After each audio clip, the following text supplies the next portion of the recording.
हो दादा दादा दादा अहो हे काय चरबी किती वाढली हे माझी चरबी तुला काय करायचं? चल.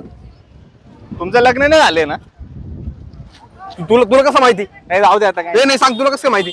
अहो एवढी चरबी असल्यावर लग्न होणार आहे का? तुमच्याकडे नाही ना, जाऊ दे. हो सांग ना, काय करावं लागेल मला? आपल्याकडे एक जडीबुटी आहे, पण मग कसली जडीबुटी? डुकराच्या अंड्याची भाजी करून खायची.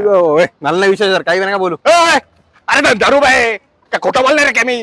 हा ती माझ्या जिभेवर खोटं नाही बोलत मी. पाहिजे तर घे, नाही तर तू तुझं लग्नच नाही ना, जाय. हो दादा असं नाही बोलू ना, मला नाही, करायचं नाही, लग्न. नाही, हो दादा नाही. असं नाही बोलू ना, करायचं मला लग्न, करायचं करायचंय का?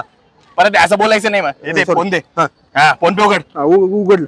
हा किती रुपये करायचे? हा काही नाही, ठीक आहे. झाले 3.5 लाख रुपयात, जाय. होऊन जाईल, तुझं लग्न होऊन जाईल. 3.5 लाख? ओ दादा.